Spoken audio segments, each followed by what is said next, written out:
See, I told you I'd still be awkward even with the camera. The best way to start a Friday. I'm so excited to introduce my guest, Vanessa. I want her to share with you guys, what role she's in and how she's gotten there in our session. But we're shooting this at Friday afternoon, a rainy Friday afternoon. So to have a real estate agent's calendar on a rainy Friday afternoon, I feel very special for having you with us today.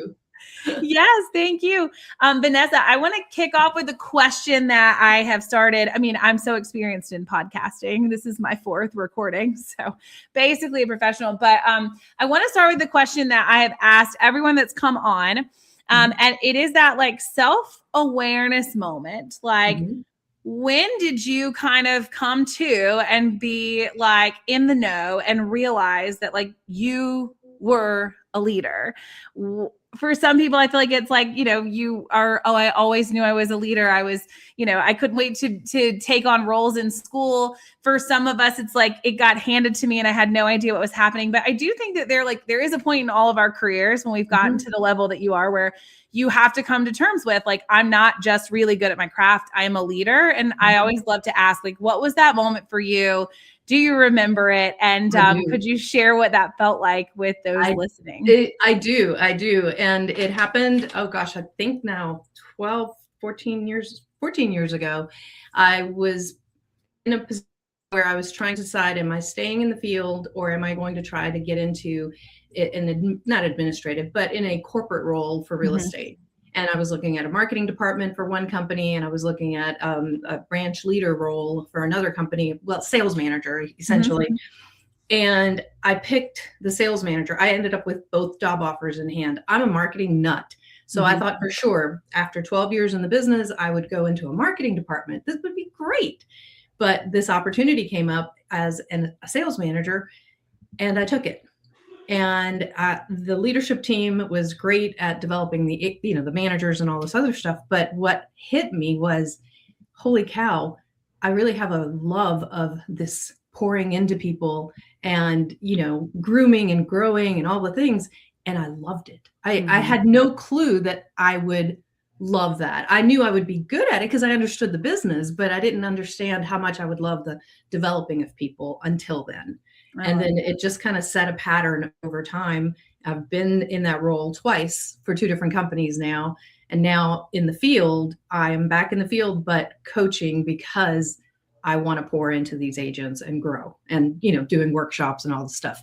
And I'm just doing that on my own time, right? Yeah. Like real estate still has to happen, but the developing of people just became a thing, and I love it. And apparently I'm supposed to be kind of decent at it. Yeah, you are. Some people. I know you are.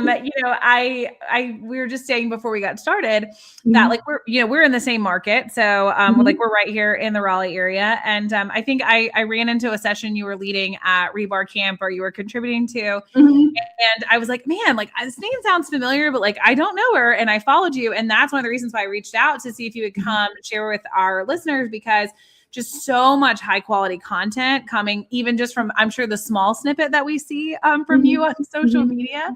And so it's so funny because again, we were kind of getting to know each other right before we kicked off, which is something I do love about real estate. But tell us, 10 or 12 years, like that's a long time in this industry with the markets that we've had over the last 8 years of cycles. So tell us a little bit about like, how did you get into real estate initially? Like, what does your role look like today? Like, just give us a little mini biography, if you will, because I'd love listeners to know who you are.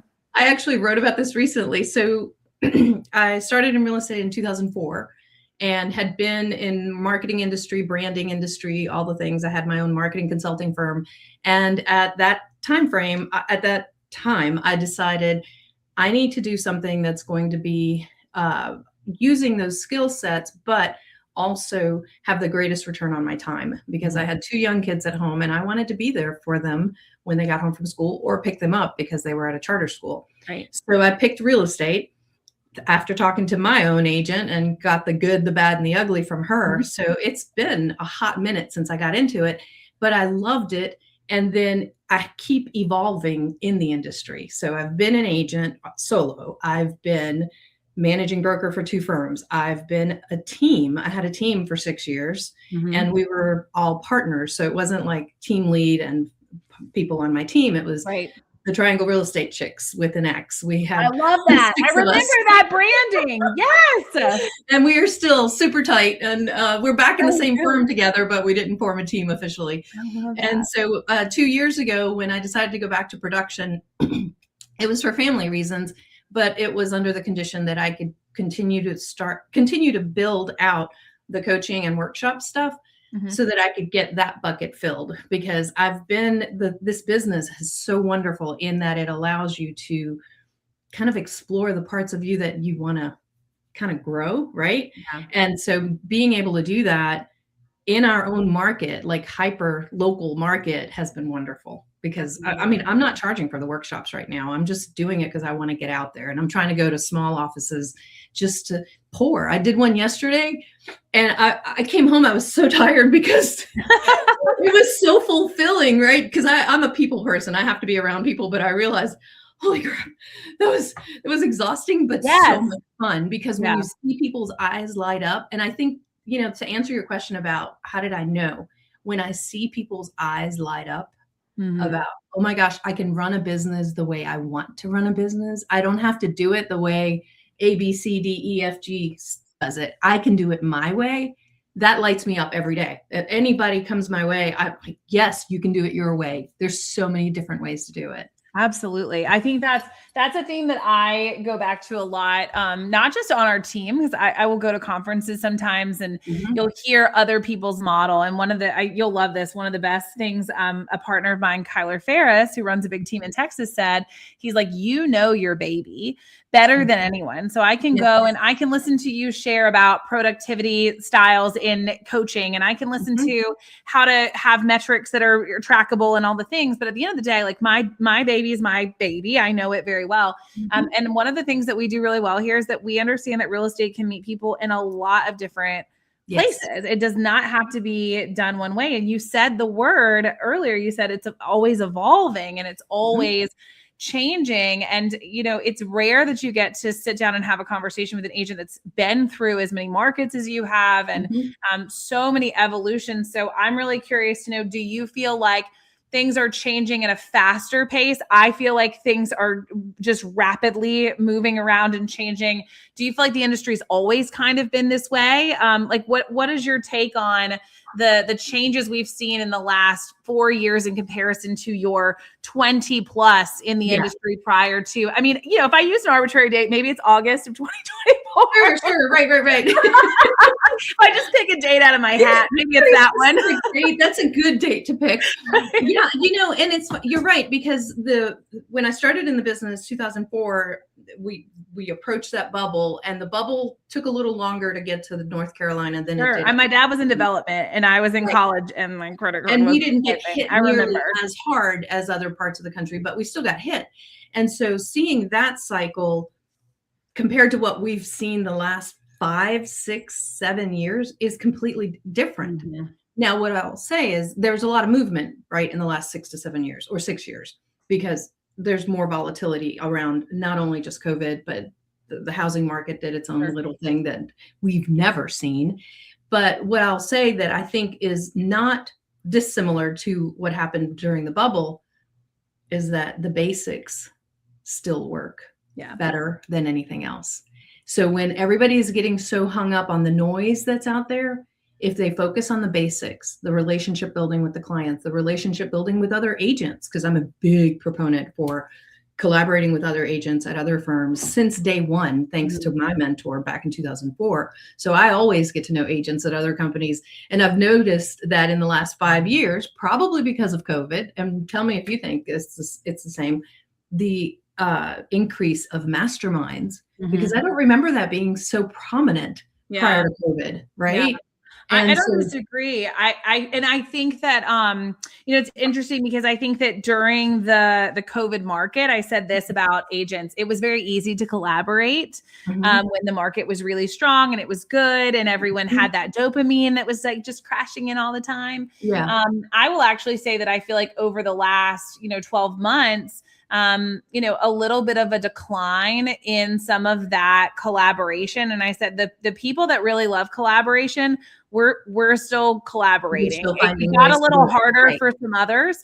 But what I think COVID did was it brought collaborators together. And so I always say, if you're part of a good mastermind group right now, like you've got the cream of the crop, because we're the ones that love collaboration. Like we're still collaborating. You cannot get me off calls, Same.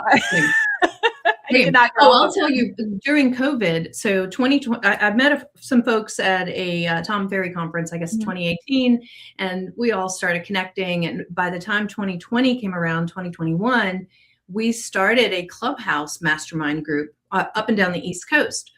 And we would meet every day, Monday through Friday, 8 a.m. for an hour up and down the East Coast on Clubhouse for over a year. Yeah.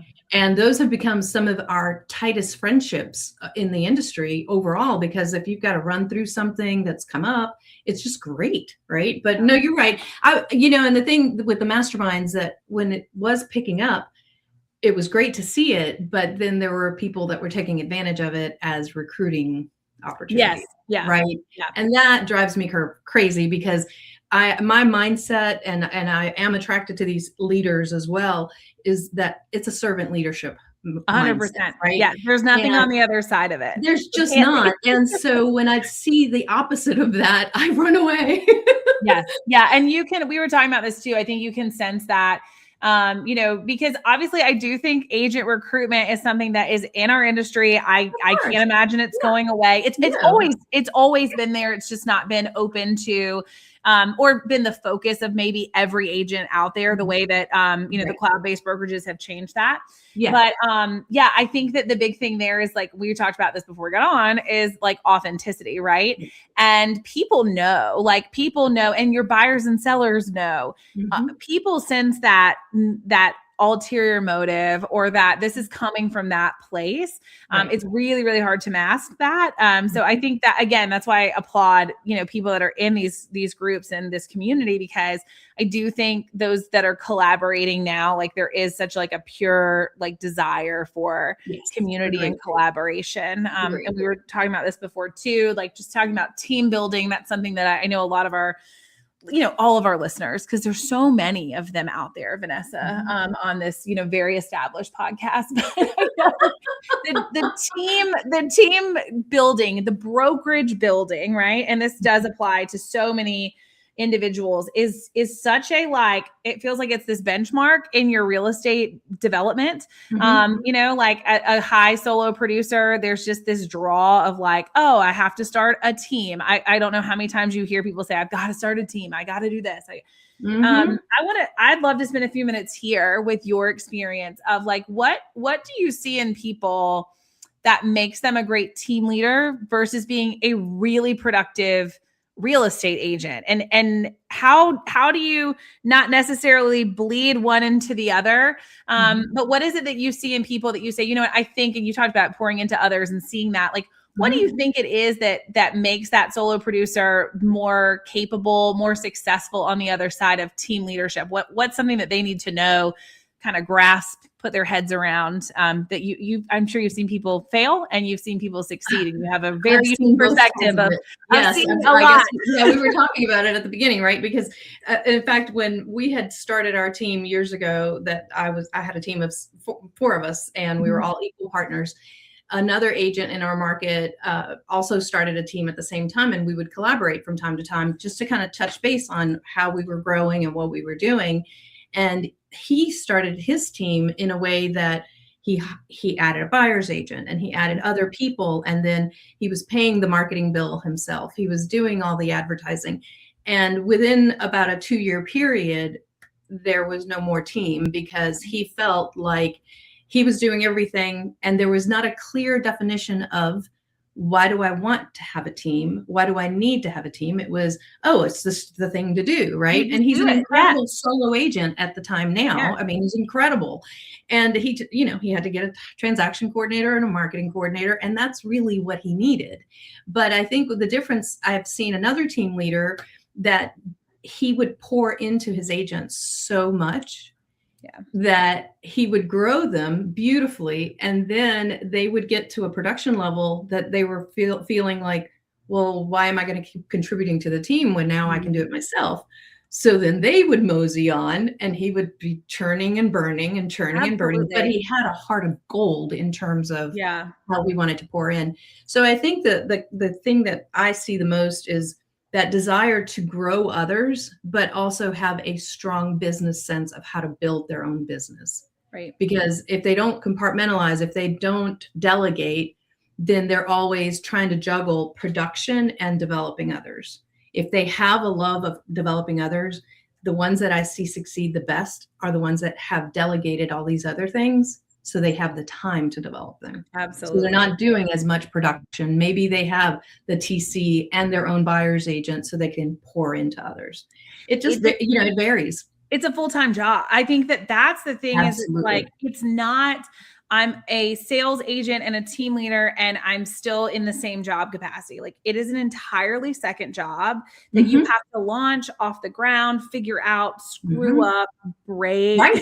Absolutely. And you go to, right. 100%. Right. Like, have all the while. And this is what I think I always want to be like, team leaders, like, can you manage yourself? Like, I always believe, like, you have to be able to lead. You have to lead yourself. 100%. Yeah. And your subconscious brain has to know that you have the capability of leading yourself, because that's where all, I think the trust of even being able to lead another comes from.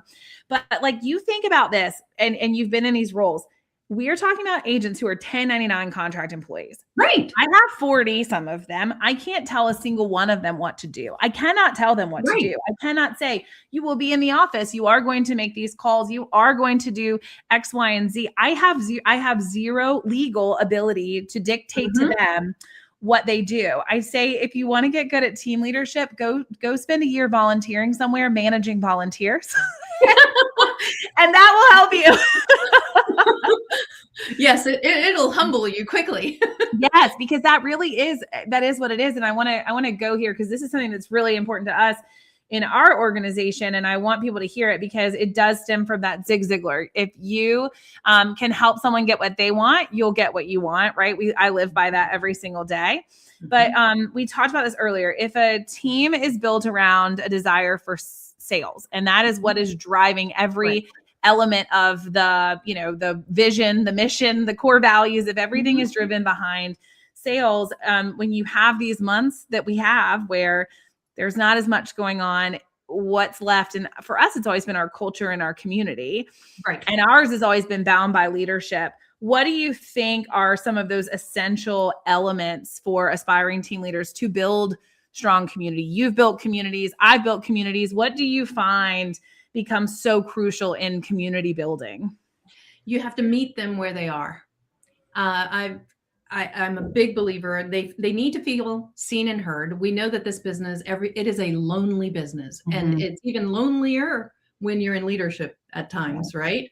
Because you're running the whole ship. And as an agent, you're running the whole ship. You're the CEO, the marketer, the janitor, you're everything. So having that ability to, be seen and heard, first of all, as the agent on your team, but from your side of it, being able to meet them where they are. So for example, both times that I took on those leadership roles, I made it a point to go out with every single agent that I was inheriting, basically, right? Because everybody's at different stages. And I went out with every single one for coffee or lunch to figure out where they were in their business, because not one size fits all when you are trying to develop programming for people that are at different stages of their business. And like you said, as a managing broker, I couldn't make them do things. Nothing. I think that's the misnomer that I do not think people understand. Make anybody do anything. I put a team leader hat on. I had less authority actually than I And I wrote this down while we were talking. I was trying to write without looking down. I'm jotting. And I wrote down something I used to say all the time. We can't want it more than they do. Correct. Right. But we also can't help them if we don't know where they are in their business. I had agents that I inherited that were about 10 years out from retiring because they'd been in it for 15 years, but they wanted to work another 10 years and make as much money as they could. And he is a great agent.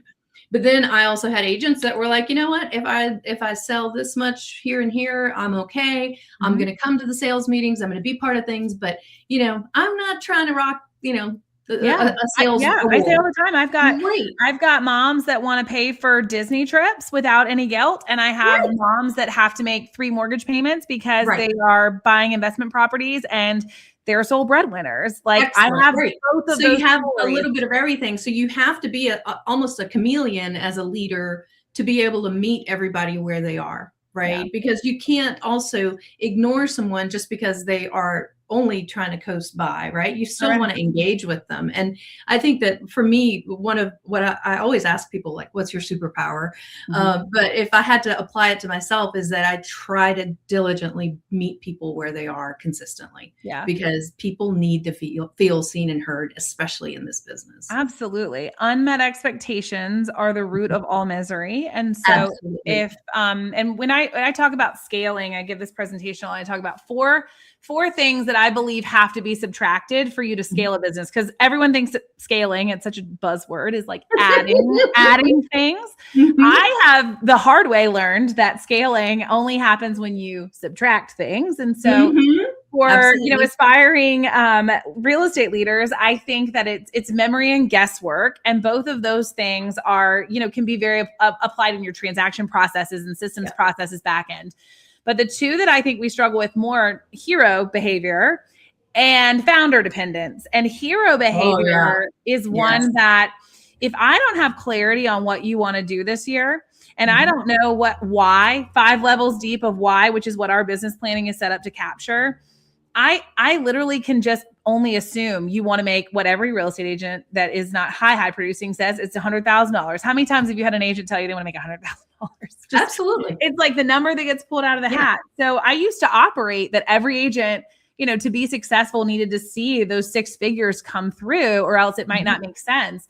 And this year we did this business planning where we really got in the weeds of understanding the numbers. And, guys, like to see the $35,000, the $40,000 to buy a new car and not feel guilty about the payment, to take the kids to Disney, to help pay for a little bit of college, like that was enough. And here I was thinking I was failing these people because they were not making $100,000. And even worse, they thought they were failing me because they weren't making $100,000. And the reality is, I don't care if you make $100,000. That's up to you.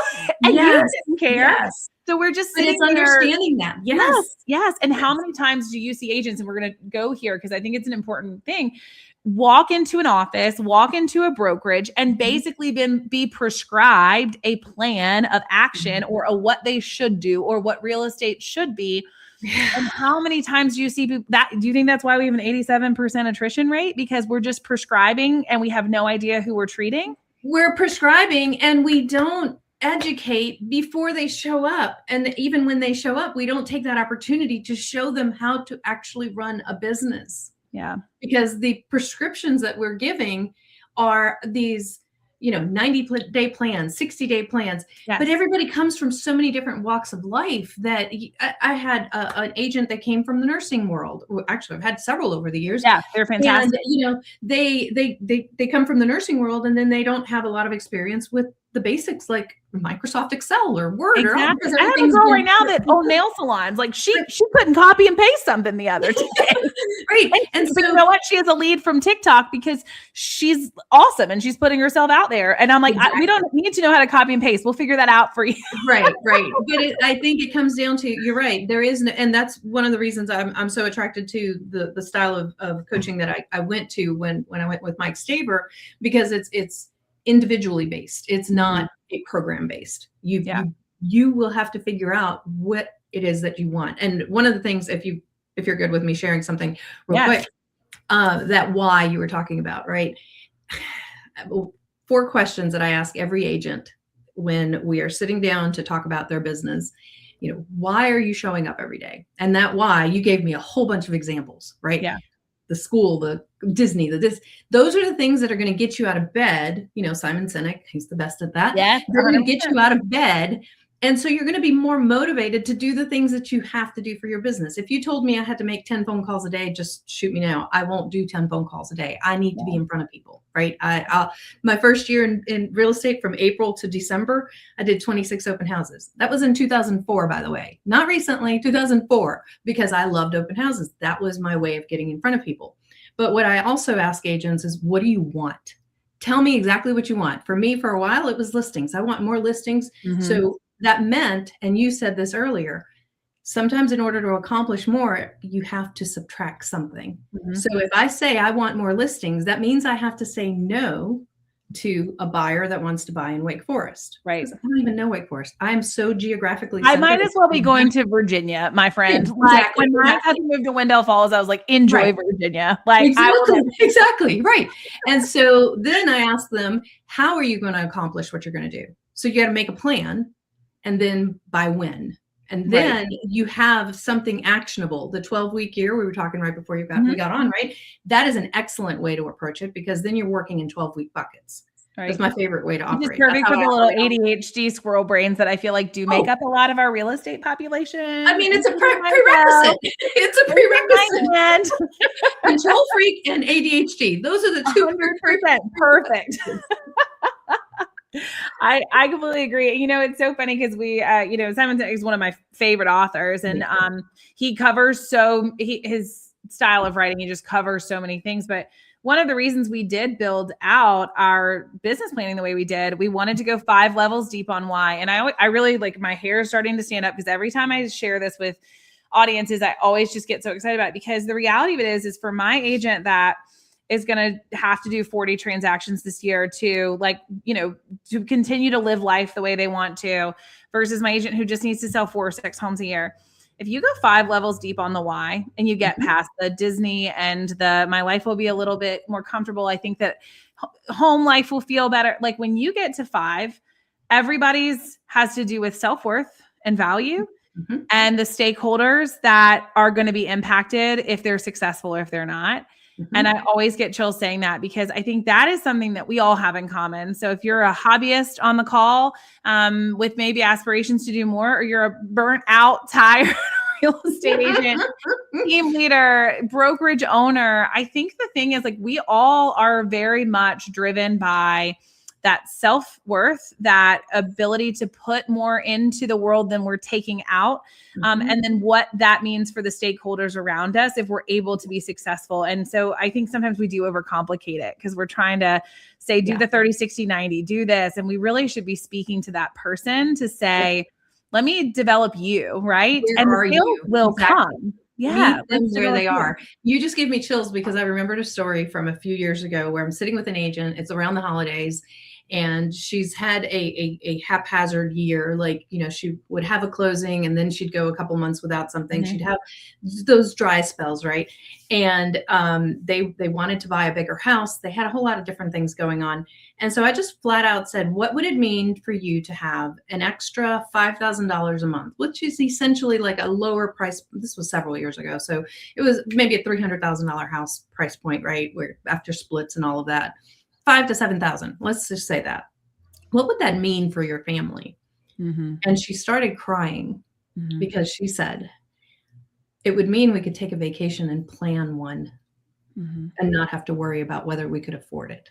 Yeah. And but that, to your point, the 5 levels, you got to reach that little tiny, heart that's sitting there, just kind of like the Grinch, right? Where it's just trying to grow, and it's just trying to grow. And you got to get to that part, because that's what's going to motivate them. Yes. And that is what brings the joy, I think, in the leadership is, yes, like, I love when you hear me say, don't just go show a house, make it show up 4 places in your business, go knock a couple doors while you're there, do content, send out a market update. I love when you see that and you're like, yeah, that's awesome. But the reason you're really lighting up is because they found a way to be impactful to ultimately get what they want. And when they do, the opportunity for the organization to grow becomes, tenfold, because now we're all working from that level of what can we do for others, and then knowing it comes back. I always say that 100%. the one thing I would tell myself, I don't recommend it for everybody.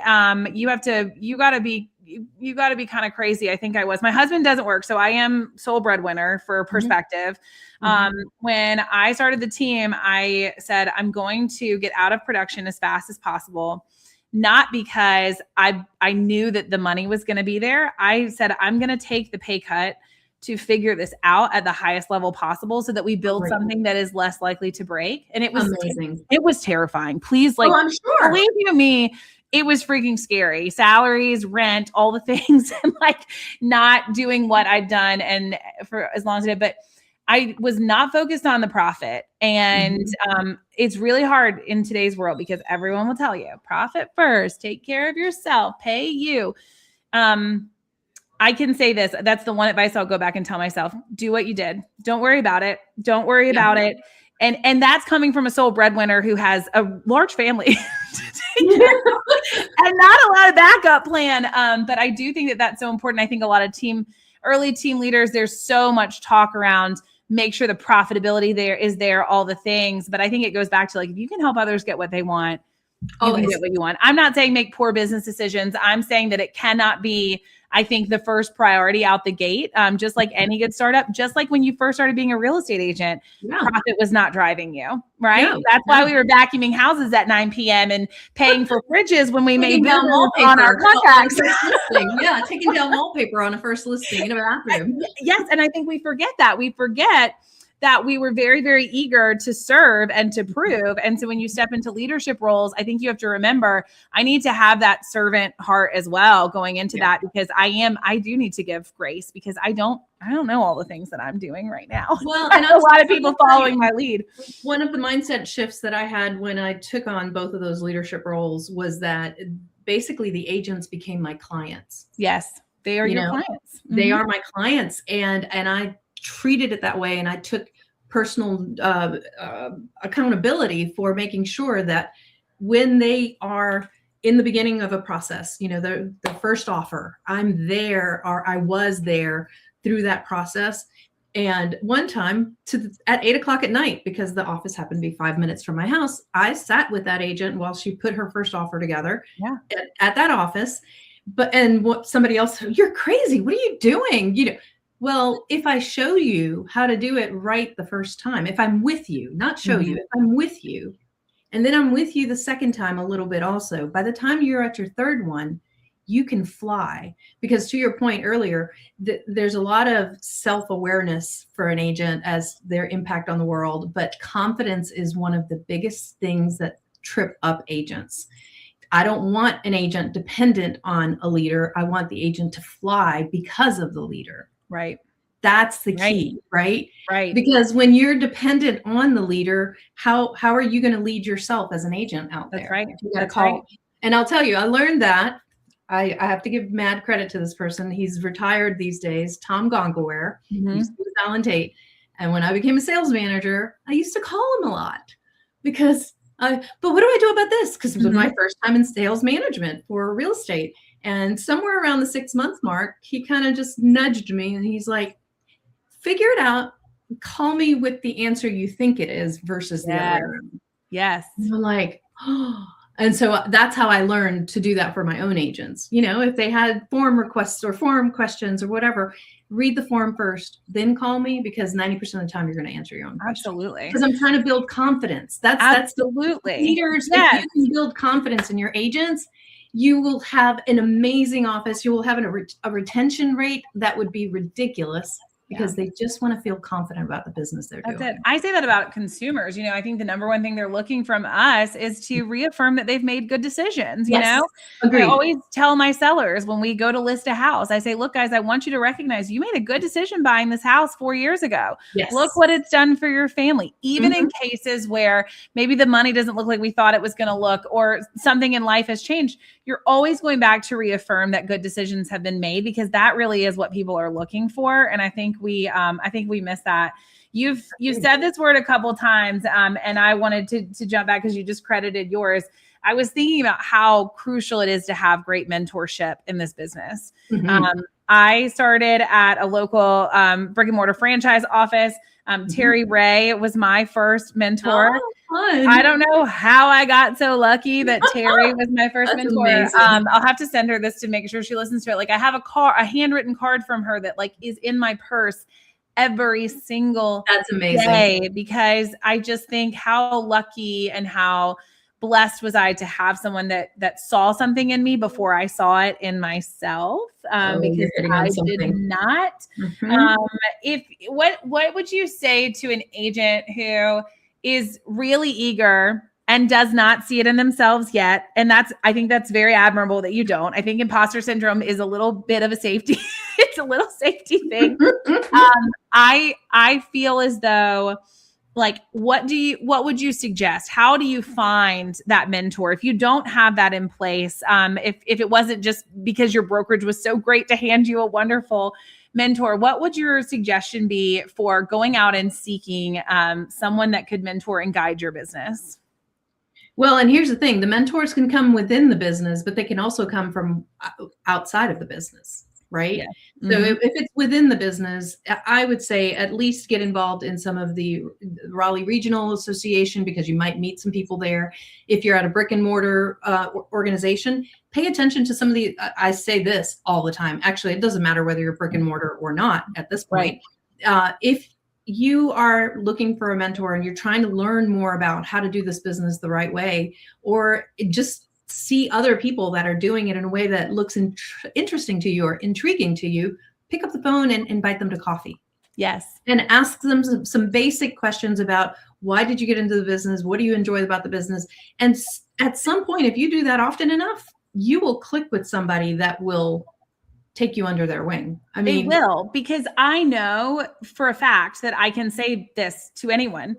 If you're in our market and you're curious, you can call me and you can call Vanessa and we will go have coffee with you. 100%.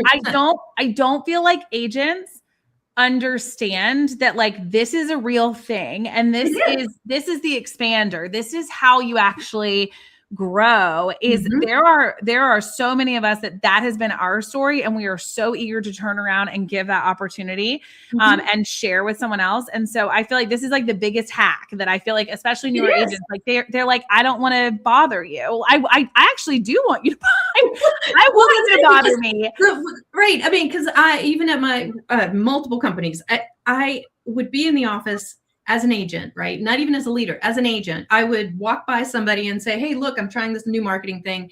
If you're interested, try it. If it was a brand new agent sitting there, I'd just say, here. And they're like, wow, you're sharing? Like, the more we share with others and improve how we run businesses, the better business happens around us, right? Yes. Less drama and trauma during transactions, because we're all learning how to get this craft polished up a little bit more. Yeah, I always remind agents the practice of real estate. Like, it's like there's no checklist. There's nothing coming for you that says from X to, like, I was on a text message for agents that are in the triangle. One of my agents, one of April Stevens' agents, April Stevens and myself, and we were like, well, we've never seen this before. Like, it is the practice of real estate. Like, there is very few transactions we get through that there's not something that we've learned, something that we would shift, 100%. Something that we would change. And I think that is why we're so willing, because if it was just the little checkbox, we wouldn't have the need for collaboration. No, I've always done that. I had a transaction, and when was it? Oh, over 10 years ago, with an agent, and she was a relatively new agent. I'll just share her name. Yeah. Tiffany Alexi. Okay. She has Alexi Realty Group, and she was in her mid-20s at the time, I think. And we had an amazing transaction. And so I was so impressed with her. And then she took it upon herself to write me a LinkedIn recommendation after the transaction. I said, I have to have coffee with you. So I invited her to coffee. And every year we go to coffee at least twice a year. I have watched her build her business, and it blows my mind. I love that. And it's one of those things where, in that case, it was me who picked up the phone and called. Right. And I'm seasoned, but I wanted to see how her career would grow. And if we clicked and they had a good connection, then maybe we could do that. And we did. But Yes. as for the newer agents out there, for an agent that might be even in that stage, I'm sure you're seeing this. I think it's The burned harder. out I think agent. it's harder. The Yep. agent you're about to describe, guys, listen and hear me well. Yes. If you were an agent who has had a license for a while, you were doing a lot of transactions and you got stuck in the stall out of, I mean, really has been market driven. It's been half of the transactions that we had in the marketplace in 21. You're having a harder time getting back in than the agents that are coming in without. And you're that coming up with experience. excuses of why not to show up. Mhm. Right? It's easy because you're probably a little bit more comfortable than you were back when you started in the business. So Yeah. the paychecks are not as critical, but boy, they would be nice. Could you take a trip to Europe? Could you do this or whatever? And my take on it is, could you pad your retirement a little further? Right. Right. So pick up the phone and call an agent that is inspiring you, that makes you laugh, that it just, I've heard so many great things about you. I can't believe this is the first time we're having like, I know, that's how I felt. So I'm glad I have a podcast. I can hang out for 45 minutes. You have an excuse to talk to a whole lot of people now.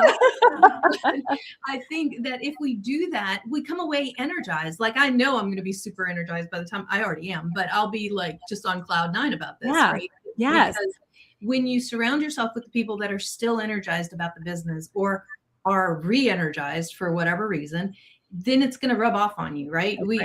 It just will. And so pick up the phone, call those agents, call us. Yes. Happy to have coffee. 100%. I always say, I'm like, call me. I'll give you Absolutely. my personal cell phone number, 919-579-4159. Call me. Okay. Mine is I won't even get you the answering service. 919-210-1873. There we go. Yes. I actually posted this. You'll appreciate this. Like, I'm pretty like unfiltered. Like, I posted a sentence yesterday after, a large merger acquisition was announced. Yes. And my post just said acquisitions and merger post, period. And then underneath it, I was like, agents, if you're just looking for a little energy, I'd love for a call today. Like, I'd be happy to talk to you for 10 or 15 minutes about your business, because your business is not impacted by mergers and acquisitions. Not one Do bit. we need to know what's going on? 100%. Are things changing? Absolutely. Does it change the relationship and the human touch that I have on the clients that I'm directly impacting and the agents I'm directly impacting today? Nope, it does not. It does not. It does not. Well, and that's where I said it goes back to the basics, right? I said this in a workshop I did yesterday. I said, listen, AI is everywhere, right? They're combing the internet for everything that who might be putting something out. But you know what AI can't reach in the same way that we can? They can't pick up the phone and call your client that just had a birthday, or a client that just had a baby, or a client that had somebody pass away in their family. Correct. These are the things we have to be more aware of, because I have a love-hate relationship with social media and the responsibility we have to show up on it, right? Absolutely. Because when I started in real estate, I did not do it to become I remember my first videos like 10 years ago, and it's nothing compared to what we are on the hook for. We didn't even today. have social media when I started, right? So I was running ads in Real Estate Book and Homes and Land and all that stuff, but I was marketing. And so I treat social media as my cul-de-sac up here. I'm going to see people, I'm seeing what's happening in their world, and then I'm engaging. That's the extent of it. Am I putting some content out now that's more specific? Yeah, but it's still not heavily curated, because I just want to build relationships. And if I have any advice for agents that are trying to figure out how to stay in touch with people, is just pick up the phone. Yeah. Because nobody's doing it. Yeah, I shared this with my team last week. Some of the news that you follow as far as who's buying this and who's acquired this and what's this. Mm-hmm. When you look at these big third-party sites and these big companies that are in the real estate space, I don't need to say any of their names for 15 of them to show up to you. Right. One of the reasons that they are doing what they're doing is they are just on missions for data, right? So they're data mining. They want to know the consumer. They want the data on the consumer patterns. So here's what I tell my agents, and we harped on this past week, is yes, they're probably going to get more data and have more analysis and have more strategies for speaking to those rhythms and patterns of the consumer. But you know what they don't get that we get? They don't get the 11 p.m. unhinged text message from the client who's about to pull the trigger of terminating a deal because they have had something happen. They do not get the person who is sitting in front of me today who's just so emotionally drained from an estate property that they don't know what to do. And what happens as agents is we feel bogged down by the crazy or the hyper emotional. Those companies would kill for the data that we have access to that really actually peels back the onion of why are people making real estate moves? What's driving that? And so I always remind agents, it's all fine and good. You can have your moment of like, this is unreasonable that you're texting me at 11:30 with this unhinged moment.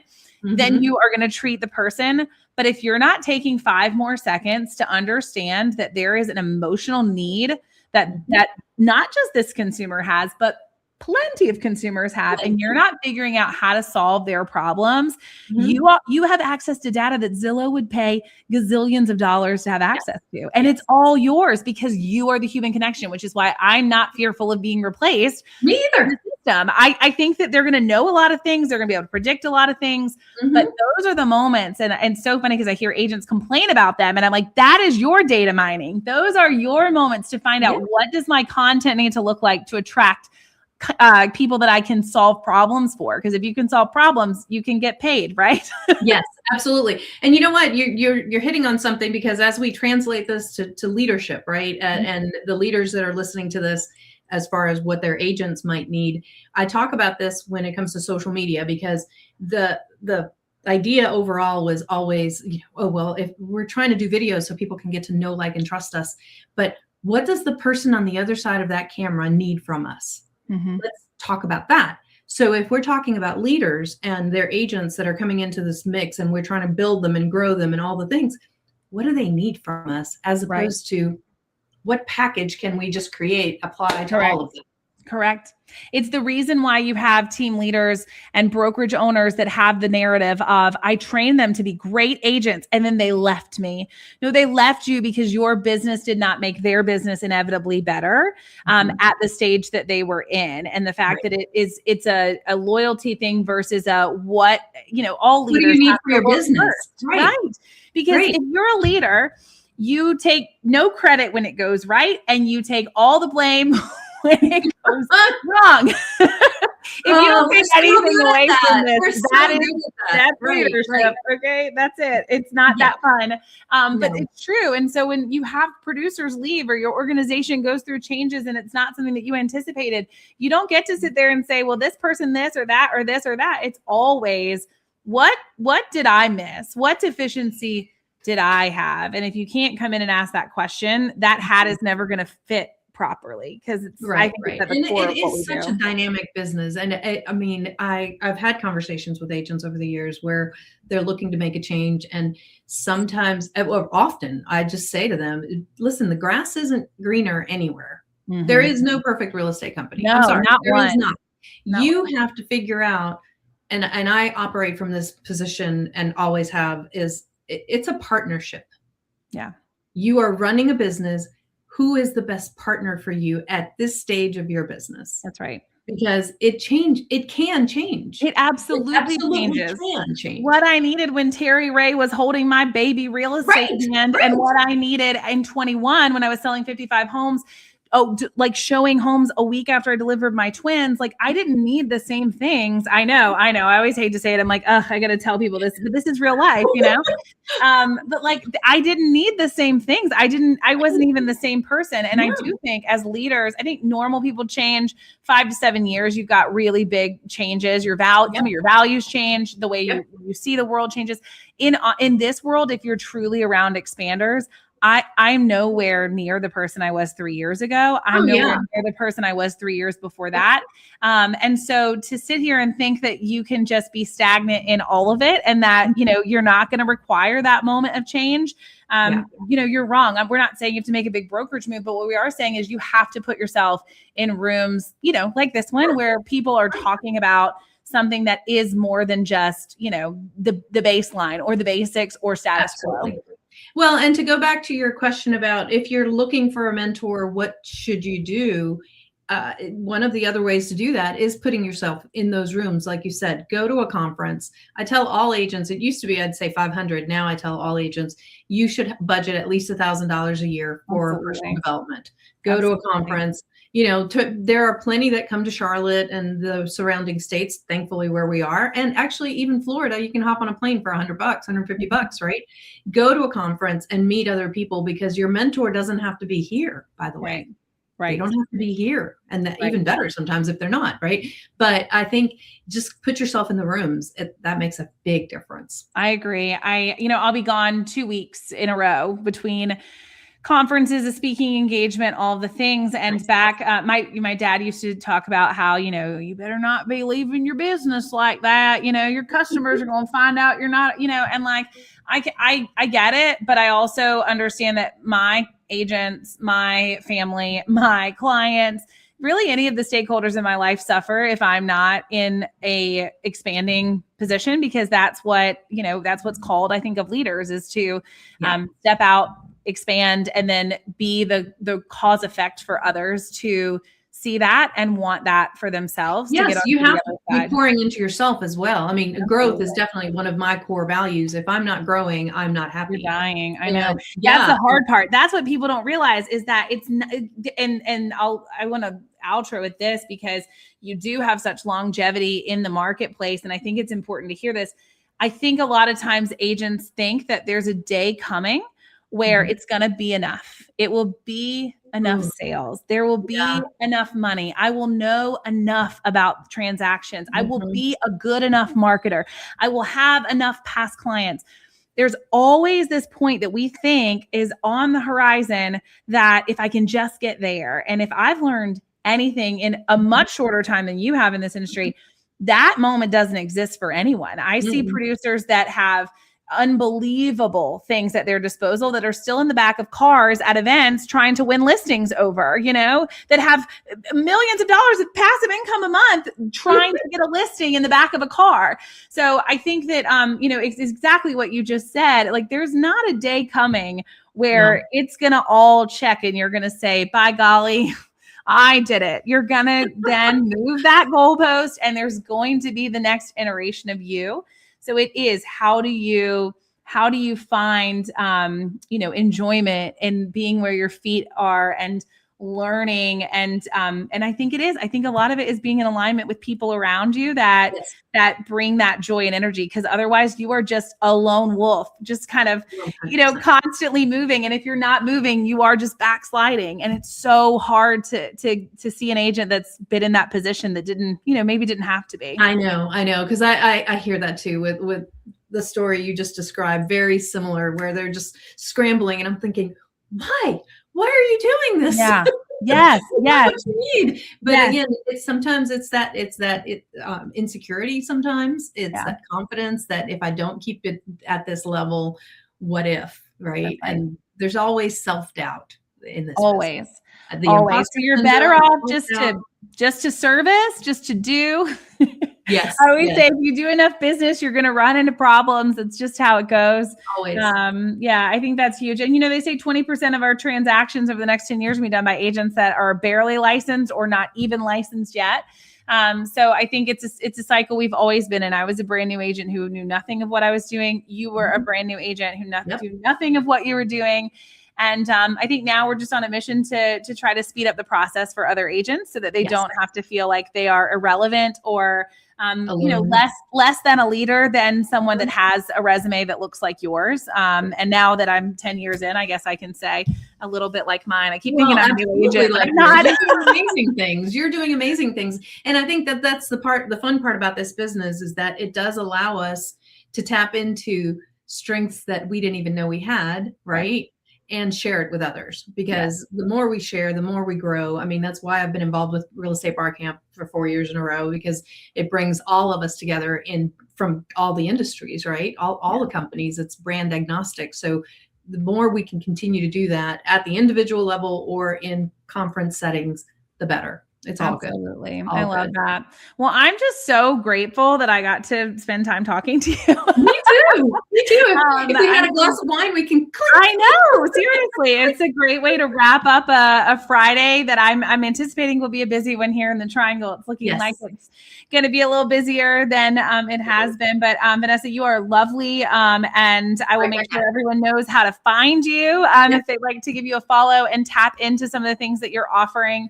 And we already gave you our phone number. So I just leave it with just call us, right? Just call us. It's so easy. It's so easy. Call us. I will tell you, I'm usually available, especially if it's agents that want to talk about their business. It's one of the things that brings me the most joy. So thank you again for your time. And until next time, guys, on my very experienced and very professional podcast, this has been the Leadership Table. And we'll see you next time. Top ranking in no time. I know it. Thank you, friend. Thank you. See you soon. Bye.